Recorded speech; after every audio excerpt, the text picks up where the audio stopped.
Hey there, everybody. It's Caitlin, your geeky girlfriend. We're going to do a little get ready with me this morning as I get ready for school picture day. And we're going to talk about my latest read, Hotel Nantucket by Elin Hildebrand.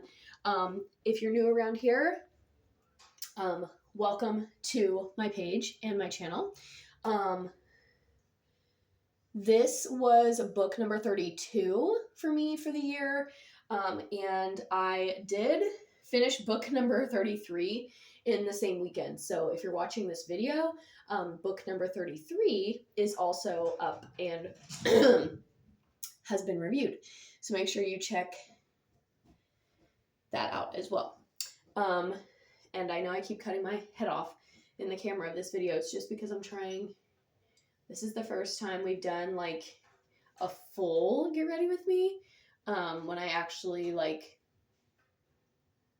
am getting ready. So like I said, it's school picture day today. So let's talk about the book a little bit. This was my first Elin Hildebrand book. Elin Hildebrand comes highly reviewed and regarded from my mom, who is a big Elin Hildebrand fan. Elin Hildebrand. I say Elin because that long E sound, right? But it very possibly is Elin Hildebrand. But I had been referred, or, some of my judging friends had also told me about Elin Hildebrand and given me some of hers to try and add to my list.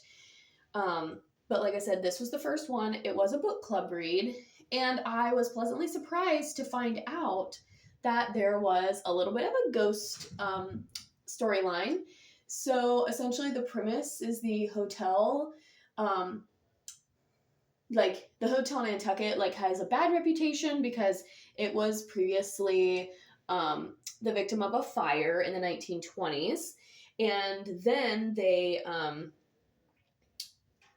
this really rich billionaire from London buys it and hires Lisbeth Keaton to kind of renovate it and bring it back to its glory. And they are trying to get 5 keys from this travel blogger, Shelley Carpenter. So that's the whole thing, is they renovate the hotel to impress Shelley Carpenter.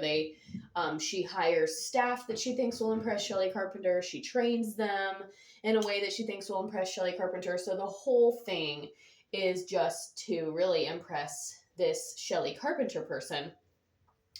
And the whole time you're reading, you're trying to figure out who Shelley Carpenter is. Now I will say right off the bat, I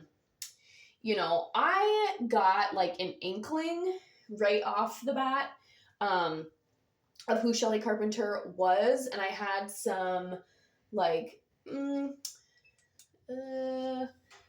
predictions, I guess you could say, some guesses onto who she was, but in the end I was pleasantly surprised. And it's just a pretty diverse, pretty lovely cast of characters overall. So there's just if you think about a hotel, a hotel is such a great setting for a book, because you just have, it's really a good setting for anything. I mean, Sweet Love, Zach and Cody, hello.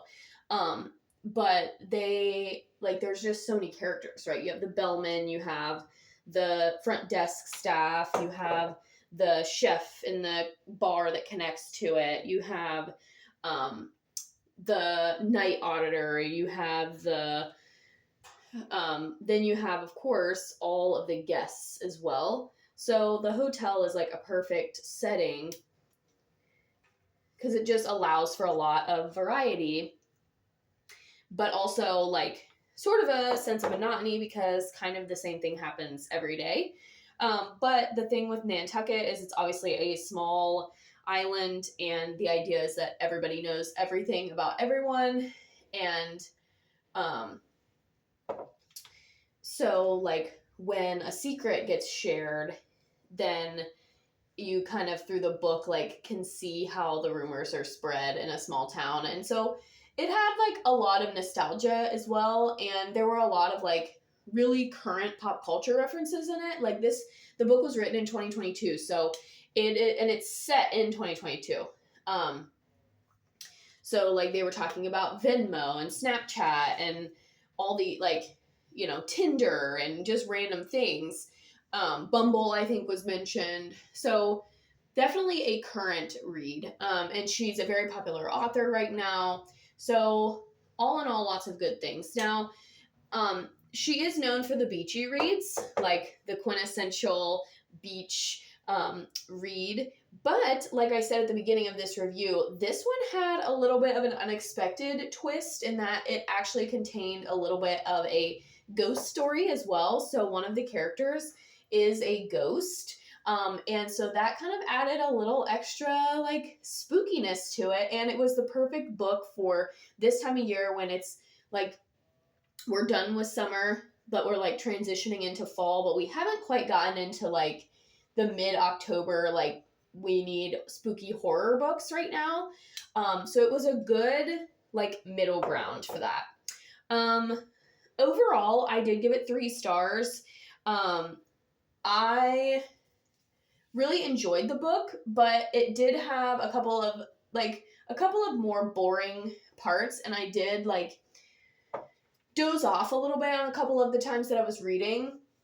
I think if I would have not encountered a couple of those slow parts, I might have been obliged to give this one a 4. I think on Storygraph I gave it like a 3.25 because I think it was a little bit better than a 3. And I enjoyed it, I think, a little bit more than I thought I was going to, but it still didn't like get that 4-star rating because I did doze off a couple of times, and there were a couple parts that I just felt like were a little slow and either unnecessary, maybe a couple of characters that I just really didn't think were necessary. I think, honestly, I would have preferred more of, like, Mario and Lisbeth, if you've read the book, then you know what I'm referring to, and less of, gotta fix this, less of the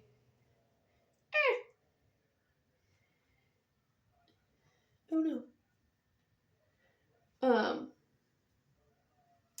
Like, I guess I probably would have preferred more of the romance and less of, like, a little bit less of the rumor stuff, but the rumor stuff was fun, because it was, like, your quintessential gossipy, like there were a lot of, like, those moments for the characters. Not necessarily for me as a reader, but for the characters, like, watching them or, you know, visualizing them, figuring out information was pretty fun. And yeah, trying to go a little bit faster with this because we don't have all morning, and I decided really late that I wanted to try and curl my hair because I just wanted a little bit more volume. And I have not curled my hair in like over a year, and I honestly didn't even know if I still had a curling iron, but alas I do. So yeah, like I said, overall I gave it 3 stars, but I think I would probably lean more to like a 3.25, 3.5, which I think is what I gave it on Storygraph. But on Goodreads, obviously, you can only give solid stars, and it just was not 4-star worthy for me. Now, I will say, I did something that I've never done before with this book, and I don't know if I'm like, it's fine. I was like, do I want to admit this to everybody? But I bought it. It's not like it's a library book or something. So I bought this book at a yard sale for 75 cents. Great deal, because I had recently purchased it at a bookstore for $7. Now, granted, the one I got at the bookstore was signed and it was a hard copy, but I don't really need either of those things. Like, I don't need a signed copy, and I don't need a hardcover for a book that I know I'm only going to read once, right? So I bought it for 75 cents, took the $7 one back to the store. And when I, this is such a process. So we get to the end of the book, and one of the things about the Hotel Nantucket is Lisbeth, the manager, had created what she called the Nantucket Blue Book, which is a, like, Islander's guide to Nantucket, all the places to see, all the places to eat, all the things to do. And I bought this copy of the book for 75 cents but I didn't want to keep the book after I'd read it, so I took a pair of scissors to the back and I cut out the blue book because I wanted to keep the blue book, because let me tell you, this book will make you want to visit Nantucket. And apparently all of her books take place in Nantucket, on Nantucket Island, and it, like, the drive to visit there becomes really real. So I took a pair of scissors and cut out the blue book in the back, because I was like, that alone is worth 75 cents. And that was the only part that I really wanted to keep. I don't really care about keeping the book itself. I just want the blue book.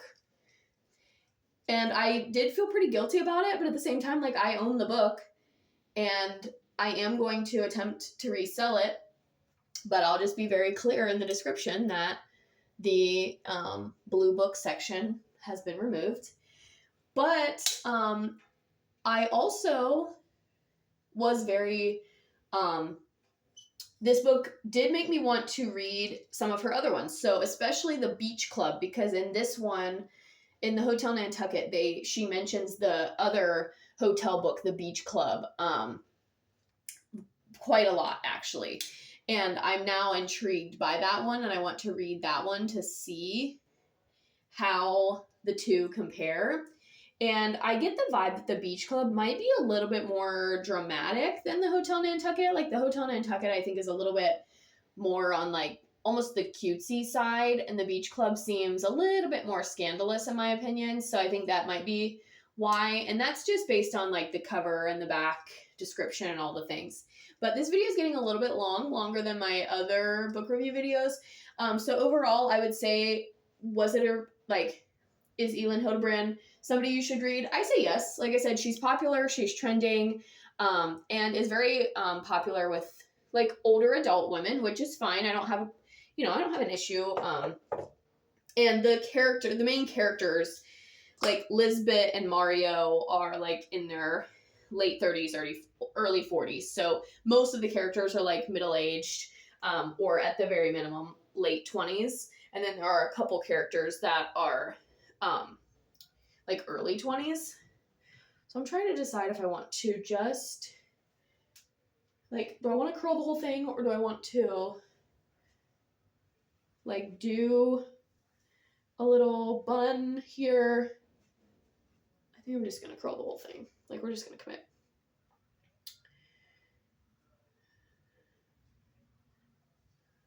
Hold. I do have to, like, hurry up though, because I think it's close to 7. Oh yeah, it is 7, and I usually leave at 7:20. So yeah. So yeah, Elin Hilderbrand. I gave it a 3 stars, like I said, on Goodreads, and I feel like that's pretty fair. But would I read her again? Yes. Is this one a good one to start with? I would say also yes, especially if you're looking to, like, if you're looking for a book to read right now and you want to, like, I would say this book is a good one, because now I don't know about how readily available it is at the library, because I didn't get it from the library, but I would say there's probably not, like, a huge wait list, because people are kind of in their, like, thriller era right now as we get ready for Halloween. So, but this one, like I said, is a good one because it's kind of a nice ease into Halloween with the little bit of a ghost story. And, you know, one of the questions throughout the book is, like, is the hotel haunted? So kind of, you know, it's just fun. It's light, but at the same time, like, a little bit spooky and some gossipy beach read stuff. So I would say it is a good one of Elin Hilderbrand's to start with. I am under the impression that some of hers are better than this one. Like, this one is one that, like, is not the best, but is also not the worst. So this one is, like, a very nice, average one to start with. And yeah, so as always, you guys know what to do. You can like this video if you like this review. You can also hit that red button and subscribe to stay tuned and come back for more.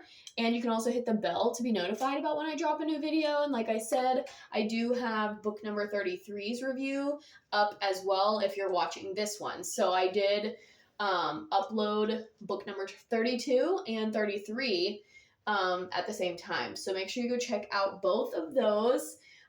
It was a weekend of reading last week. And I will be doing, once we get to the end of the year, I'm going to do like a year in review, everything that I read, with not like full reviews. It'll be like,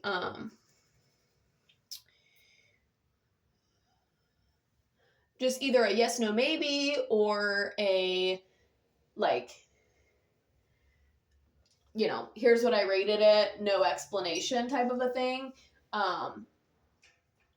So yeah, you're going to want to make sure that you come back and watch all of the videos for the year, because when I do that end year review, it's not going to, like, I'm not going to do full reviews. It's just going to be like, should you add this to your list or not? Again, kind of like a yes, no, maybe type of a deal.